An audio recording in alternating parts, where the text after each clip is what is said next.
boa tarde a todos. Gostaríamos aqui de começar mais um seminário Economia e Defesa da Concorrência. Hoje aí temos conosco a ilustre presença do Dr. Ricardo Inglês de Souza, que é advogado, tem a especialização e mestrado pela Pontifícia Universidade Católica. E muito obrigado pela gentileza aí de comparecer e de poder trocar aí algumas ideias conosco. Temos aqui também Tatiana Lima, que é coordenadora de estudos de condutas anticompetitivas, e Fernando Franck também, que é coordenadora aqui de estudos de atos de concentração pelo CAD. Então, hoje nós iremos debater uma dissertação que também é livro, né? É o dogma do cartel e a seletividade do direito concorrencial brasileiro. Então, novamente, muito obrigado. Aqui eu gostaria de dizer, fazer alguns disclaimers, né, que tudo que a gente conversa aqui não é a posição do CAD, né? Obviamente, o CAD ele é composto aí tanto pela Superintendência Geral, como pelo tribunal, e tem um sistema complexo aí de tomada de decisão, mas o Departamento de Estudos Econômicos tem esse papel aí de aproximação com a academia, de debate, de vocalizar teses e justamente de instigar, né, esse debate acadêmico. Então, nós temos aí muita honra aí de receber e sinta-se à vontade para fazer aí a explicação de como que foi o artigo, como é que foi a tese, quais foram os seus achados, e talvez aí no final a gente possa fazer algum tipo de debate, alguma uma discussão, alguma pergunta, mas novamente aí lhe agradecer muito aí pela sua gentileza. Cara, já passaria a palavra para ti. Aí também agradecer a Karina Silva, né, que auxiliou aí a parte administrativa, né, desse nosso seminário. Bom, muito obrigado, Ricardo, obrigado ao CAD, agradeço também a Tatiana e ao Fernando por estarem aqui comigo. Eu vou tentar fazer uma introdução breve para que a Tatiana e o Fernando e você, Ricardo, possam, enfim, apresentar aí algumas inquietações ou algumas perguntas ou fazer alguma consideração para que isso possa ser o mais dinâmico possível, né? Mas para dar uma ideia para vocês, eu, enfim, trabalho com questões concorrenciais há quase 25 anos agora, né? Então, ao longo do tempo eu fui ficando, de certa forma, vinha ficando incomodado quando eu via a afirmação de que o cartel era a infração mais grave, né? A infração à ordem econômica mais grave, e eu ficava incomodado com essa palavra, né, o mais, né, que colocava um aspecto de comparação, como se já houvesse uma comparação dos efeitos do cartel vis-à-vis os efeitos do abuso de posição dominante, e que, com base nessa comparação, teria se chegado a uma conclusão de que o cartel era o mais grave. E o meu incômodo, no início, era um incômodo de um ignorante, com todo o respeito a mim mesmo pela palavra. Puxa, eu não vi esse texto, eu não vi essa base, um dia eu vou procurar saber e tal. E ao longo desses 25 anos, claro que eu me deparei com muitos casos de cartel, muito mais casos de cartel, até pelas estatísticas do próprio órgão, né, do que com casos de abuso. Mas eu tive a felicidade de me deparar com muitos casos de abuso, né?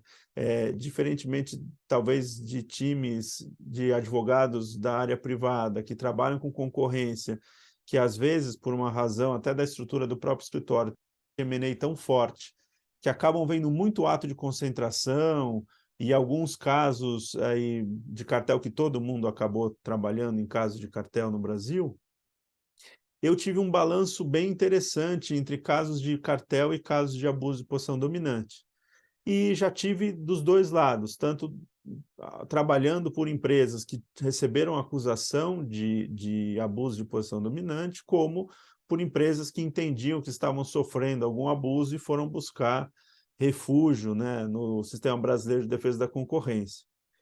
E aí, aquela inquietação que era direcionada mais a mim, né? Poxa, eu não sei, não conheço a base dessa premissa, ela passou a ser um questionamento da própria premissa, porque eu comecei a me expor ou a receber informação de casos de abuso de posição dominante e outros casos de cartel que intuitivamente, sem nenhuma ciência, me davam a entender que poderia haver casos de cartel menos graves que alguns casos de posição de abuso, abuso de posição dominante, assim como poderia ter o contrário, né? Que a natureza da infração não necessariamente consegue garantir a maior ou menor gravidade, né? E isso veio, por exemplo, bom, nós sabemos que o cartel é um ilícito que a materialidade independe de efeitos para praticamente todas as jurisdições, né? Então, por exemplo, pode haver, como há exemplos no exterior e no Brasil também, de cartéis em que o CAD condenou, a autoridade condenou o cartel porque foi comprovado o acordo, ainda que no segundo seguinte as partes tenham deixado de cumprir o acordo, né? Então, assim, como independe de efeito, o fato de que, enfim, teve o acordo, né? E, inegavelmente, um caso em que só houve o acordo, mas não houve nenhuma implementação, o efeito para a sociedade, ele é menor, ou ele é praticamente inexistente, ainda que eu acho que está certo penalizar nesse contexto, não estou questionando isso, né? Mas o efeito para a sociedade é menor do que um efeito de uma posição, abuso de posição dominante que se implementou, porque aí realmente algum efeito causou, né? Então, fiquei com essa inquietação, já pensando, poxa, aonde será que está isso? Mas eu vou confessar que ao longo de mais de 10 anos, essa inquietação foi atropelada pela rotina profissional. Eu nunca parei e organizei meus pensamentos, as minhas ideias, para poder responder essa pergunta que eu me fazia o tempo inteiro. E aí acabei tendo a oportunidade, também uma das coisas que a pandemia me trouxe, além de isolamento, além de toda a aflição que todo mundo sofreu, eu acabei indo para a academia fazer o mestrado, né? Devia ter ido para a academia fazer ginástica, mas fui para a academia fazer o mestrado, né? E na academia fazendo o mestrado, eu falei com o meu orientador que eu tinha algumas ideias, né? Uma das ideias era essa. E ele achou que a mais interessante seria essa, porque, além do interesse acadêmico, ela poderia resultar, seja na confirmação da premissa, que daria um pouco mais de robustez aí para a premissa, seja eventualmente na não confirmação da premissa, o que traria eventualmente uma outra luz e teria um efeito pragmático, seja para confirmar, seja para encontrar aí um caminho de maior equilíbrio, né? Foi escolhido o tema, e o que eu passei a fazer foi basicamente o seguinte: primeiro, eu fui confirmar que essa premissa era uma premissa, né? Que era um dogma no sentido jurídico-científico, né? Das doutrinas aí do professor Tércio e de outros professores, mas um dogma no sentido literal, né? Uma premissa que não era questionada, né? Então, vocês conhecem muitos documentos da Superintendência Geral que tratam da infração de cartel sempre, invariavelmente, não vou falar sempre, pode ser que eu cometa um erro aqui, mas em muitos dos casos, eles incluem ali uma seção, né, da gravidade do cartel e utilizam uma premissa trazida pela OCDE, mais difundida pela OCDE, ainda que ela não seja a fonte primária, falando que o cartel é a conduta mais grave contra a ordem econômica, né? Então, eu falei, bom, ela foi até o CDE. Então, fui até o CDE pegar o paper da OCDE. E, efetivamente, tem um paper da OCDE que fala. Eu ainda fui na ICN, a ICN também faz uma menção nesse sentido. Então, no paper da OCDE, ele faz menção a papers econômicos, né? Então, eu fui atrás dos papers econômicos para identificar a base daquela premissa. E a minha o meu primeiro ponto estava provado, assim, havia uma premissa, né? A premissa existia, tinha lá um liame conceitual, né? E na sequência eu fui olhar se no Brasil essa premissa havia sido incorporada, né? Então eu encontrei os documentos da Superintendência Geral. Eu não conheço, talvez tenha visto todos os livros, mas eu pesquisei assim, mais de 20, 30 livros escritos no Brasil sobre que tratam de cartel, seja como tema central, seja como um dos temas do livro. Em todos eles em que eu achei alguma menção ao tema, todos eles corroboram, confirmam ou assumem a premissa nos seus textos, né? Então eu falei, bom, existe a premissa, o Brasil incorporou na doutrina a premissa, na legislação eu não encontrei essa base para justificar um tratamento mais gravoso para o cartel do que para o abuso de posição dominante. Eu diria até que pela leitura da Constituição, poderia até se entender que era o contrário, mas eu acho que há um equilíbrio na legislação. Mas quando você vai para o enforcement, talvez, e na minha opinião, por causa da premissa, a política pública no Brasil, ao longo dos últimos 20 anos, ela foi mais direcionada para o cartel do que para o abuso de posição dominante. E essa minha percepção, eu fui buscar fatos empíricos para tentar demonstrar, né? Então, eu usei, e nesse ponto eu faço um registro aqui, a base de informações que o CAD disponibiliza para a sociedade. É incrível, não conheço uma outra autoridade que tenha o nível de acesso que o CAD proporciona, o nível de organização das informações que o CAD proporciona. Então, eu peguei uma base de dados de praticamente de 2011 até 2021, né, que é quando a lei nova entrou em vigor, a base de casos de conduta que eu consegui reunir, e lá eu descobri uma maior proporção de casos de cartel do que casos tanto de início de investigação como de julgamento, né?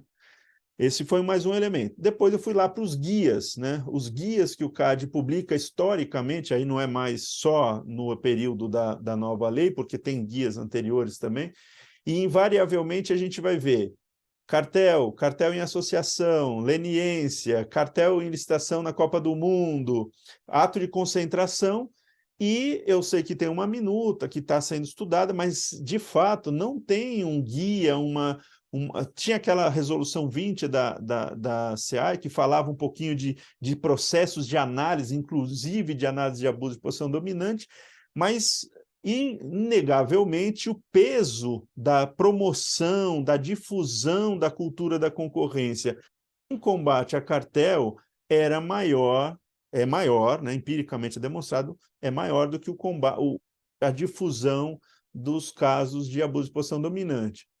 E, inclusive, isso acabou afetando, por exemplo, no decreto que estabelece o Dia Nacional de Combate ao Cartel, né? Podia ser o Dia Nacional da Livre Concorrência, que iria pegar o cartel e também pegar o abuso de posição dominante, mas tratou-se de especificar o combate ao cartel. Com isso, as campanhas que foram feitas, antigamente até de forma talvez mais intensa, até porque precisava dar esse choque de cultura. Então, teve o caso do ternão lá, daquelas pessoas que ficavam todas dentro de um mesmo terno, atrapalhando as pessoas no aeroporto, o gibi do Maurício de Souza, do cartel da limonada, você tem ali os cartões postais que o cara dava no final do ano ali para executivos de empresas, eles focavam muito mais em cartel do que em outras condutas, né? Então, eu estabeleci que a premissa, eu consegui constatar que a premissa existe, a premissa foi incorporada no Brasil e ela estava, de alguma forma, influenciando o investimento ou influenciando a intensidade das políticas públicas, né? E, consequentemente, talvez enviesando a intensidade e a quantidade de recursos, né, para o combate ao cartel. Nesse momento, eu fiz uma pausa importante para reafirmar a minha convicção de que o cartel é gravíssimo, que ele tem que ser combatido. E tudo que o CAD fez e faz para o combate ao cartel é importantíssimo, não deve recuar 1 milímetro. Então, essa foi uma constatação importante, porque em um dado momento eu comecei a falar, pô, será que eu estou defendendo a não persecução do cartel? E não era isso. Então, eu fiz uma pausa importante no meu estudo para deixar claro que a minha preocupação não era investigar menos cartel, era investigar um pouquinho mais o abuso, ou dedicar um pouquinho mais da política pública à questão da perseguição do abuso de posição dominante. Então, eu voltei, depois de ter feito essa inflexão importante, eu voltei para falar, bom, a premissa está aí, ela é adotada, mas ela tem base legal, e eu já tinha passado pela legislação, tinha visto que a legislação é muito equilibrada, ela não tem essa marca para agravar o cartel em relação a outras práticas, né? Até a própria Constituição, como eu falei, a lei de defesa da concorrência, né? O histórico, se você vai buscar ali o histórico legislativo das leis anteriores, mas mesmo essa lei, ela manteve aquela estrutura, né? No artigo 36, lá nas premissas que configurariam um ilícito concorrencial, lá tem um viés até mais para abuso do que para cartel em si, talvez, poderia ter uma leitura dessa. Mas eu identifiquei que a lei não dá nem mais destaque para cartel, nem mais destaque para abuso de posição dominante. Ela é muito equilibrada. A própria penalização não faz essa diferenciação, né? Quando prevista a penalização de infrações, não faz essa diferenciação, né? Aí eu fui para a teoria econômica. Eu falei, bom, de repente o direito não explica, mas a economia explica, né? E aí eu voltei para os papers que a OCDE menciona, né? E os papers da OCDE, tem um deles que chegou a revisar mais de 1.000 casos de cartel nos Estados Unidos. E a conclusão é que o cartel, quando ele funciona direitinho, né, ele é muito gravoso para a sociedade. Ele realmente produz um dano muito importante para a sociedade. Mas ele não faz nenhuma referência comparativa a infrações de abuso de posição dominante. Então, é um paper que define bem a gravidade do cartel, mas ele não compara com as outras infrações. Então, ele não serve para sustentar a premissa. Aí, o outro paper, também analisei, ele revisa menos casos de cartel, mas ele também tem essa deficiência. Ele não faz nenhum tipo de comparação com o efeito de abuso de posição dominante. Quando eu fui analisar também os papers econômicos que tratavam de abuso de posição dominante, eles acabam levando, né, para no final das contas, se você tira esse arcabouço da minha tese de lá, você tira de lado esse arcabouço da minha tese e você vai olhar, você fala assim, bom, o cartel ele vai produzir, com o alinhamento entre concorrentes, o preço supracompetitivo, que em alguns livros é dito como preço monopolista. E o abusador de posição de domínio, normalmente ele tem uma posição privilegiada ou de monopolista ou de uma dominância equivalente ao monopólio que lhe permite abusar, inclusive em forma de preço. Então, o efeito, quando ele é conceitualmente descrito, ele para mim soava muito parecido. E realmente, analisando a teoria econômica, eu não consegui encontrar um paper que sustentasse que, por natureza, o cartel é mais grave do que o abuso de posição dominante, né? Aí, com essa dificuldade, com a análise eu fui analisar, enfim, também um pouco do impacto na jurisprudência do CAD, e o CAD no início, ali eu estou falando da década de 90, né? Ele tem, eu fui aí já fazendo um pouquinho de não mais analisar estatisticamente, que eu analisei de 2011 a 2021, mas ir buscar referências na jurisprudência para entender o comportamento das penas aplicadas, né? E aí eu encontrei, num começo, um CAD mais didático, né, de 94 até 98, mais ou menos, um CAD mais didático na aplicação de multas de infração, aplicando multas menores e, teoricamente, ensinando as empresas como se comportar através das decisões. Depois, um CAD em que as multas não tinham, mas um período muito curto, em que não tinha essa diferenciação tão marcada entre posição dominante e cartel. Tinham casos de posição dominante que as multas eram um pouquinho maiores e cartel em que as multas eram um pouquinho menores.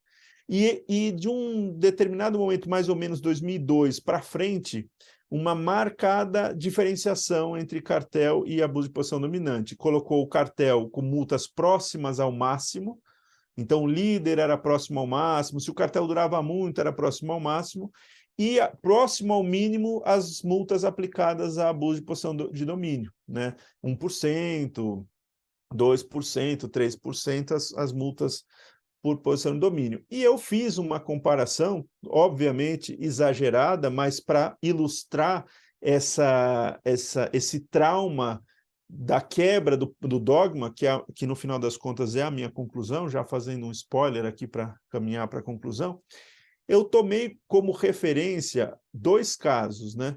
Um caso do cartel das padarias do Distrito Federal, que muito rapidamente, pelas informações que tem nos autos públicos, houve um acordo entre padarias de um bairro do Distrito Federal que teriam combinado o preço do pão francês, e essa combinação foi descoberta, ela teria durado 4 meses, de acordo com o que eu pude apurar do processo. Não participei do processo, e ainda que tivesse participado, não poderia usar outra informação que não a pública para a minha publicação, né? Então, teria durado 4 meses, o CAD apurou, havia uma dificuldade da contabilidade aí, das padarias, né, porque a contabilidade era muito informal, então o CAD teve dificuldade de identificar o que realmente era faturamento, o que não era, e aplicou uma multa que, para algumas padarias, de acordo com a informação que a própria padaria tinha dado, a multa ultrapassava 30%. O CAD entendia que não, que havia algum faturamento oculto, algum faturamento ali mal colocado, né, algum gasto exagerado, enfim, ali havia alguma má prática contábil ali naquelas padarias, né? Então o CAD entendia que a multa tinha sido aplicada próxima dos 20%. De qualquer forma, por um cartel no pão francês de um bairro do Distrito Federal, a multa foi, vamos supor, 20% no cenário do CAD, mais de 30% de acordo com as padarias, né? E no caso da Ambev Tô Contigo, que é um caso notório, também estou usando informações públicas, né? A companhia, por um caso que durou 4 anos, supostamente o programa Tô Contigo durou 4 anos, né? E não 4 meses, como o cartel da padaria, e envolvia o mercado das bebidas comercializadas pela Ambev no Brasil inteiro, e não em um bairro do Distrito Federal, né? E a Ambev foi multada em 3%. Qual foi a minha conclusão? Que o dogma está afetando critérios, inclusive, de penalização das empresas, porque eu imagino que naquela parte da dosimetria da pena, que fala do impacto na economia nacional, eu imagino que na economia nacional, o programa Tô Contigo, que foi nacional e envolvia bebidas que eram consumidas, seja cerveja, seja refrigerante, seja água, nós todos consumimos alguma daqueles produtos afetados, né? Afetou muito mais a economia nacional do que o cartel de padarias do Distrito Federal e tal, que provavelmente durante aqueles 4 meses afetou aquele mercado, não é nem regionalizado, é de bairro, né, quase, o mercado das padarias. Então, eu não estou negando a afetação do cartel das padarias, mas comparativamente, né, a mim me parece razoável afirmar que a conduta de abuso de posição dominante de uma empresa nacional afetando o mercado nacional por 4 anos é mais impactante para a economia nacional do que o cartel das padarias. E o meu mestrado foi sendo concluído, coincidentemente, com um movimento internacional, simultaneamente a um movimento internacional de um olhar mais cuidadoso para as condutas de abuso de posição dominante. E eu fui, assim, tive a sorte, né, a feliz coincidência, não vou falar de sorte, do CAD ter montado uma coordenadoria específica para infrações de abuso de posição dominante, quase que concomitantemente à minha conclusão da dissertação, o que, de certa forma, corrobora, reforça a minha convicção de que existiu ou existe uma premissa, essa premissa foi forte o suficiente para ser incorporada pelo entendimento no Brasil, porque não foi o entendimento do CAD, a doutrina concordou, o CAD concordou, as políticas públicas do Ministério da Justiça foram nessa direção. Então, enfim, todo mundo, né, acabou embarcando nessa doutrina, né, ou nesse dogma, e, ao final, a minha conclusão é de que, esse dogma não encontra base conceitual, seja na teoria econômica, seja na legislação. Na doutrina brasileira tem muitos textos confirmando, mas a teoria econômica e a legislação de defesa da concorrência, incluindo a Constituição e tudo mais, não dão base para o dogma, né? E eu entendo que seria prudente, na mesma linha, caminhando no mesmo passo que o CAD está caminhando, que fosse equilibrado, né? Que é como já está sendo feito pelo próprio CAD. Eu até faço algumas sugestões adicionais, inclusive com relação ao decreto do dia de celebração, eu sugiro que seja alterado e que seja, até porque aprisiona o CAD, né? Como que o CAD vai tratar no Dia Nacional de Combate ao Cartel, vai tratar de abuso de posição dominante? É lógico que todas as semanas de 8 de outubro no Brasil acabam sendo focadas no combate ao cartel. Então, eu faço a sugestão que mude essa comunicação, esses sinais para a sociedade. E, finalmente, um parênteses que eu faço no final, porque não é a minha área de especialidade, muito embora o meu xará aqui, o Ricardo, ele seja o especialista, né? O DE seja aí primoroso na análise econômica, que é uma visão pragmática da estrutura econômica do Brasil, né? E aí eu acho que daí eu tive a minha... Todo mundo que faz mestrado e doutorado, em algum momento viaja, né? Eu acho que aí eu fiz a minha viagem, né? Então, você analisa o Brasil desde Rui Barbosa até... não cheguei no Haddad porque não sabia quem que ia ser o ministro, mas eu cheguei até o Paulo Guedes, quase.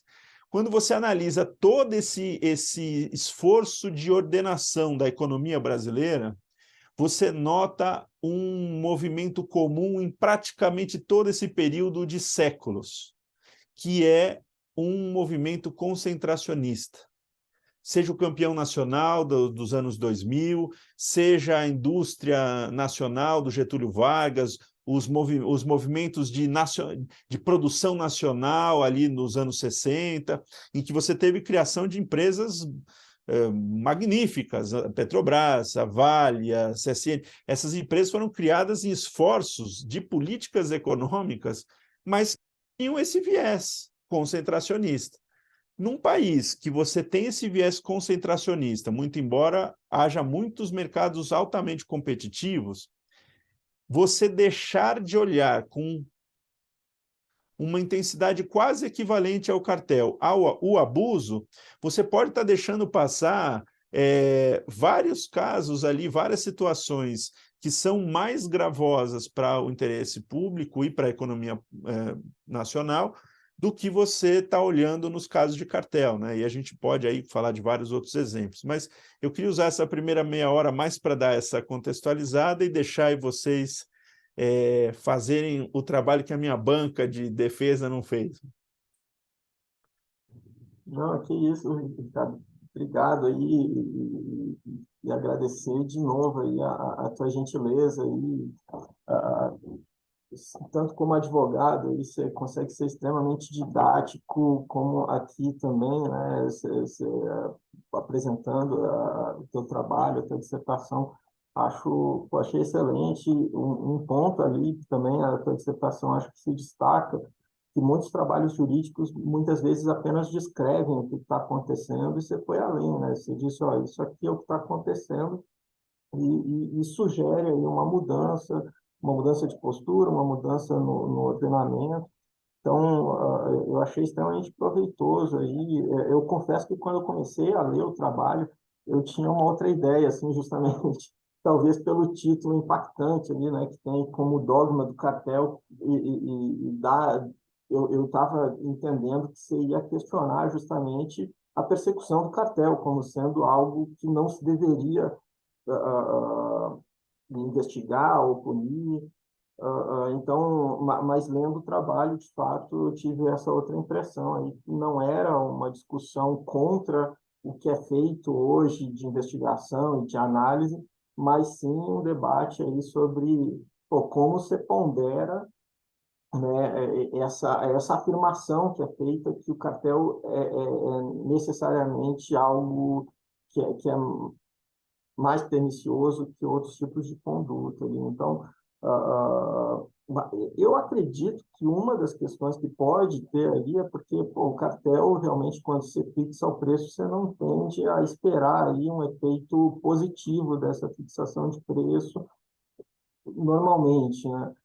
Claro que pô, você pode ter outros tipos de combinação de joint ventures entre concorrentes, mas fixação de preço, né, se fixar um equilíbrio competitivo de um dado momento, pô, isso dificilmente é justificável pelo contrário, se parte do pressuposto que isso não é justificável porque não se encontrou na doutrina econômica, na doutrina jurídica, uma explicação aí, por exemplo, fixação de preço entre concorrentes é algo aceitável, né?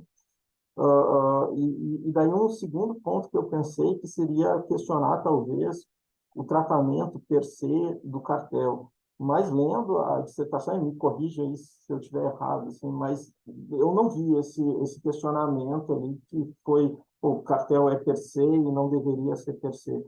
O que houve ali, e de novo, me corrija se eu tive uma interpretação equivocada, não, mas foi um debate sobre talvez a multa, se a multa é maior ou menor, e por que é maior ou menor, e também essa discussão aí de se ter esse paradigma sem uma base, talvez, de trabalhos empíricos, aí, de comparativos entre a conduta lateral versus a conduta concertada, assim, né? Mas, claro que aí eu te perguntaria se essa seletividade é a seletividade em relação a essas duas condutas ou é uma seletividade do setor? E se o Brasil teria, porque às vezes você coloca que o Brasil teria uma especificidade que foge, talvez, ao cenário internacional. E isso que eu fiquei um pouco confuso se aqui no Brasil teria algo diferente de outros países. Mas eu acho que deu para entender, assim, pô, você foi muito claro, muito didático. Eu achei que ia ter esse viés até mais forte aí sobre discussão sobre o cartel em si, sobre algo mais... Mas eu acho que você apresentou aí muito bem aí todos os argumentos. Mas essas foram as minhas primeiras impressões aí, também passar para a Tatiana e para o Fernando aí, se quiserem fazer alguns comentários, depois eu volto a palavra para ti, pode ser? Claro. Beleza. Boa tarde, Ricardo e Ricardo e Fernando. Eu gostei bastante da sua dissertação. Assim, os pontos que o Ricardo já assinalou, tanto de que ela não é só descritiva, mas ela propõe algo, né? Ela parte para uma proposta. E aí, eu acho que aqui na apresentação você apresentou a parte da política pública, de que foram alocados mais recursos para o combate a cartéis, da multa, de que a multa em geral é maior para casos de cartéis, mas você falou pouco da investigação. E na dissertação você fala da investigação e comenta de que a investigação de cartel, em geral, você consegue a punição mais facilmente. Eu queria que você falasse um pouquinho disso, porque eu fiquei muito assim, mas assim, realmente são dois tipos de investigação diferentes, mas porque a natureza das condutas são diferentes, né? Então, se você tem alguma sugestão também para como deveria ser a investigação de condutas unilaterais. E aí, só um segundo ponto, aí depois a gente volta, porque senão... Mas, assim, tem uma outra questão que eu fiquei pensando, que é a análise de conduta unilateral, ou de abuso de posição dominante, ao meu ver, parece dar mais trabalho do que o combate cartéis, assim, do que uma análise de cartel. Aí, considerando isso, será que a gente não deveria punir mais fortemente, então, as condutas unilaterais que a gente consegue pegar? Eu digo isso porque tem todo aquele debate em economia de que você estabelece a multa também para dissuadir. Então, se eu consigo pegar menos casos de conduta unilateral e é mais custoso para eu fazer esse combate, talvez eu devesse cobrar até uma multa maior do que no caso de cartel. Assim, eu estou até extrapolando o que você disse na sua dissertação. Mas eu acho que eu vou começar com esses dois pontos, aí deixa para o Fernando aí. Legal. Não, eu confesso que eu não tive a oportunidade de ler ainda o seu artigo, mas acho que a sua apresentação ficou bem didática, ficou bem clara aí os pontos aí da sua pesquisa e acho que é importante, né, o seu questionamento inicial, né, que é uma coisa que às vezes a gente acaba aceitando, né, tudo que a gente lê aí como como algo estabelecido, né? Mas às vezes é bom a gente fazer esses questionamentos e ver os fundamentos, né, dessas afirmações, né? E foi exatamente o que você fez, né? Acho que acho que é bem interessante seu ponto de partida aí para que te motivou a escrever esse trabalho. Legal. E só mencionando aí que, de fato, eu acho que o dogma não devia existir nem mesmo nessa visão jurídico, né, que pensa a dogmática civil, a dogmática penal, etc. Porque quando se propõe isso, né, se parte do pressuposto que você não deve questionar o seu ponto de partida, né, porque o direito é assim, ele serve para decidibilidade, né, então quem propõe esse tipo de pensamento entende que pô, você não pode questionar o seu ponto de partida. Mas eu acho que, pô, assim como a gente tem aqui econometria bayesiana, pô, inclusive o prior, né, que seria o do Bayes, né, você pode rotineiramente informar esse prior, né? Você pode, pô, você pode questionar o seu ponto de partida. Eu acho que é muito melhor você ter um direito que você realmente concorda com ele do que algo que é artificial, que é imposto, assim, né? Claro, você está aqui propondo, eventualmente a gente pode fazer mais pesquisas empíricas, ver de fato quanto que qual foi o real impacto aí, né, das condutas.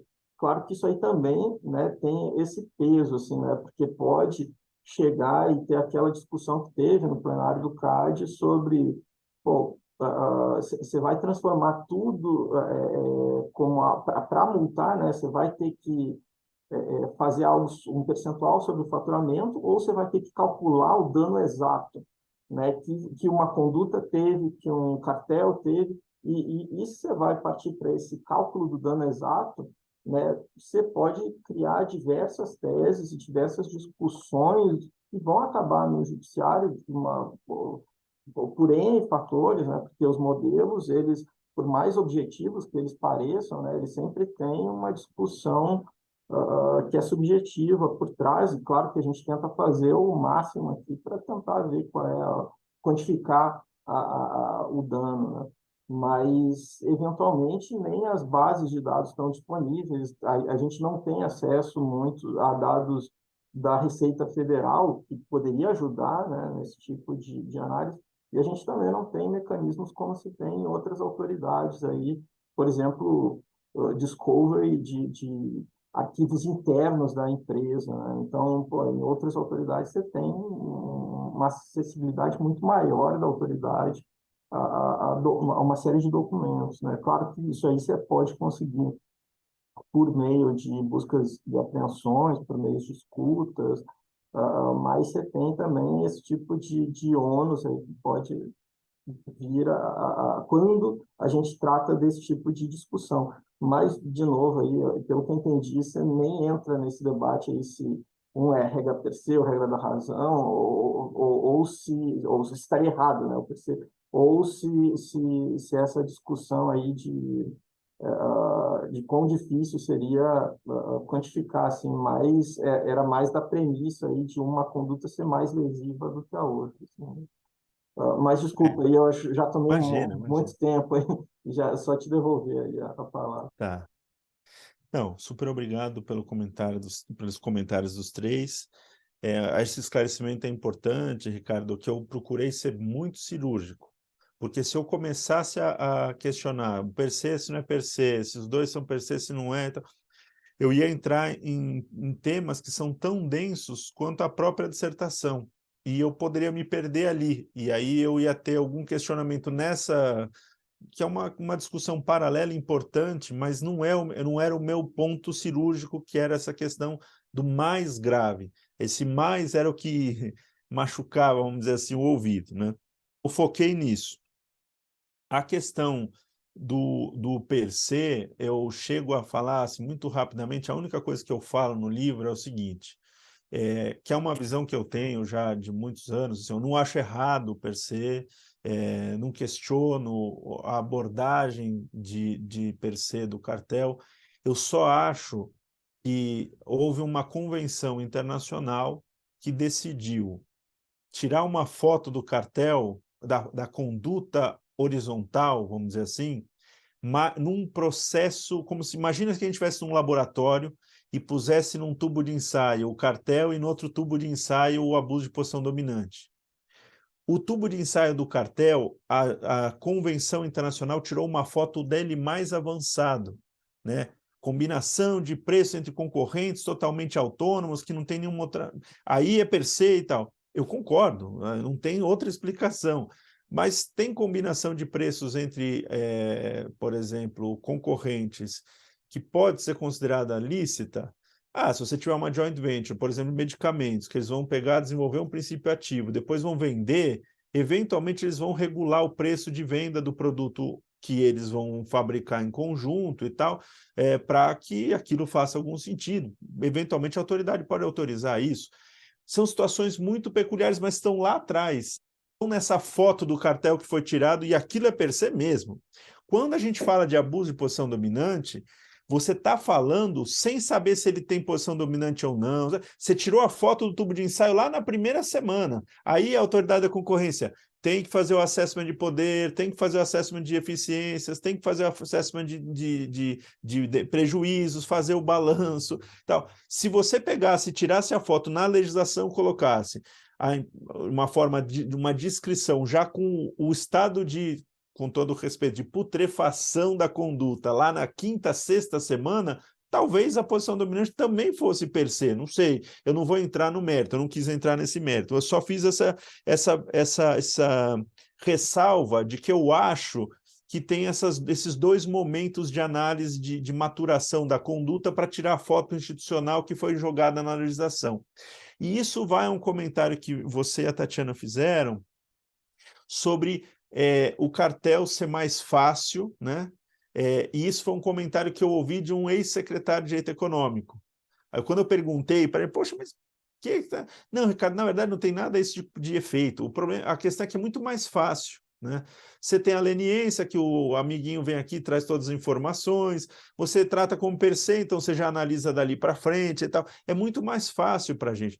E eu não teria problema nenhum se a política pública falasse, olha, tudo é ruim, mas como é mais fácil investigar cartel e eu tenho poucos recursos, eu vou focar no cartel.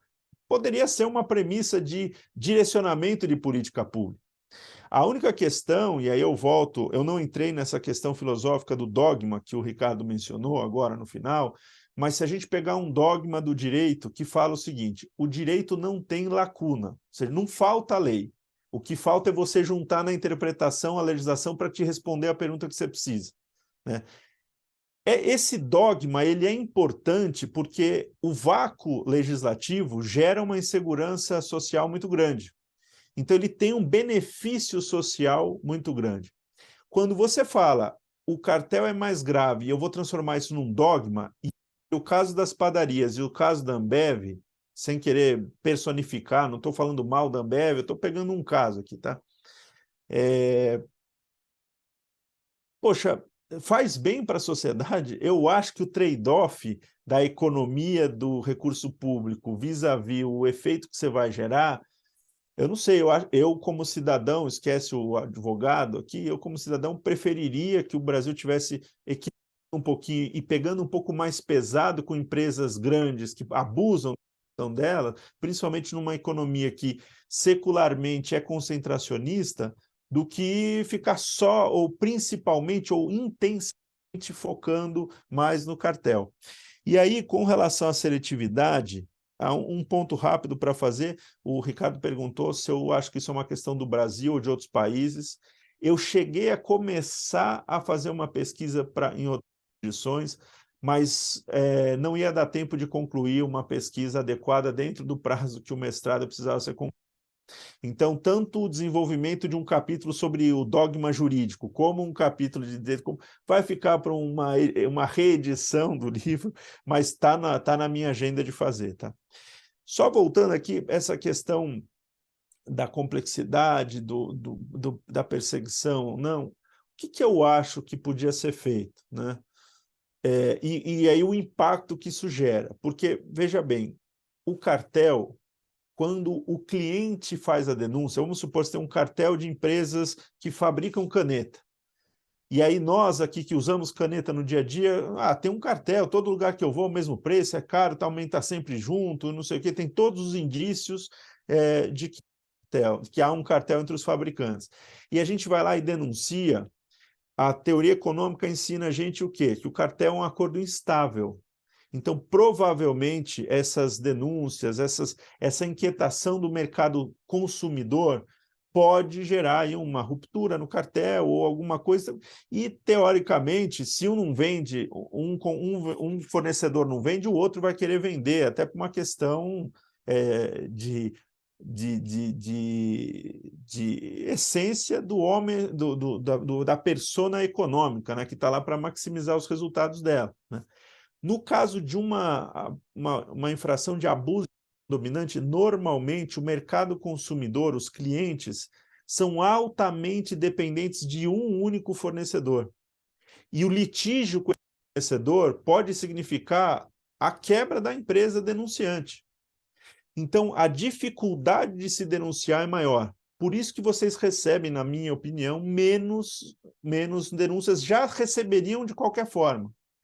Quando vocês recebem essa denúncia, pelo fato de que a legislação trata o abuso de posição dominante como uma infração que deve ser revista pela regra da razão, tradicionalmente com pouca aplicação, muito embora recentemente haja uma intensificação do uso de ferramentas processuais e de investigação contra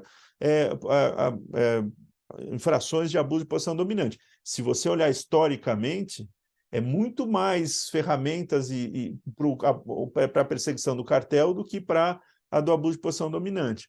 Então, quando você tem uma resposta que demora 3 a 5 anos para o CAD decidir, um caso de abuso de posição dominante, numa situação que a empresa que potencialmente pode denunciar é altamente dependente daquele fornecedor, você naturalmente está gerando um desincentivo. Você poderia ter outras formas ali, talvez, de tratar o caso, ou uma maior incidência de medidas preventivas, quando presentes os requisitos, né? Então, por exemplo, medidas preventivas, a busca e apreensão que o Ricardo mencionou, eu posso estar enganado, mas até 2021 não havia nenhuma busca e apreensão em caso de abuso de posição dominante. E pode haver, né? A Tatiana falou, pô, mas é difícil achar um elemento e tal. É difícil, não é fácil. Na leniência, um dos partícipes traz tudo lá para você, né?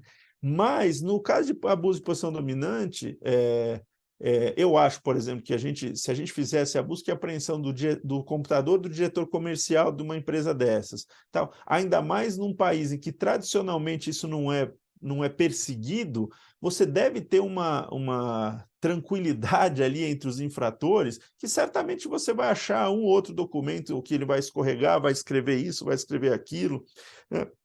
A gente consegue, usando mais as ferramentas existentes, em casos de posição dominante, você pode melhores elementos que vão levar a foto daquela posição dominante para uma situação quase per se. Eu não gosto do per se, porque eu sou advogado, eu gosto de ter espaço para defesa, obviamente, né? E eu acho que as partes têm que ter esse espaço mesmo, né?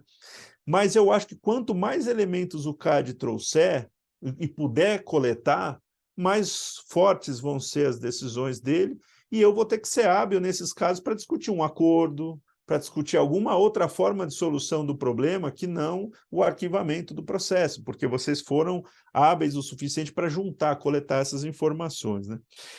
E a Tatiana falou do mais trabalho nas investigações, e eu só queria reportar isso, realmente, que eu falei com um ex-secretário de Direito Econômico, e conversando com ele falou, Ricardo, a verdade é que é muito mais fácil perseguir cartel. E todas as respostas que eu encontrei para as perguntas que eu fiz ao longo da minha pesquisa, elas só reforçaram a pertinência da gente rever esse dogma e revermos como sociedade, o CAD rever, os advogados reverem e as empresas também, né, revisarem eventualmente essa questão, porque eu acho que é um caminho sem volta esse que o CAD está tomando de dar mais atenção a isso, criar a coordenadoria, em algum momento vai sair o guia de condutas unilaterais. Eu acho que a dosimetria da pena precisa ser vista com mais parcimônia pelo CAD, porque eu colocaria uma carga maior, sim, Tatiana, nas questões de posição dominante, não mais do que o cartel, mas naqueles casos em que o impacto para a economia nacional for relevante, em que a boa-fé não estiver presente, em que o infrator foi reincidente, por exemplo, eu acho que o rigor do CAD tem que ser igual a um caso grave de cartel. Né? É o que eu penso, né? Não necessariamente você precisa ir para calcular o valor efetivo do dano. Eu acho que você pode encontrar elementos como o tempo de duração, a penetração do produto na economia nacional, enfim, tem alguns outros elementos que você pode usar para colocar ali o matiz, se vai ser 20%, se vai ser 0,1% e tal, na posição dominante. É mais difícil você ter o assessment do delta de sobrepreço, né, do abuso na posição dominante, com certeza é mais complicado.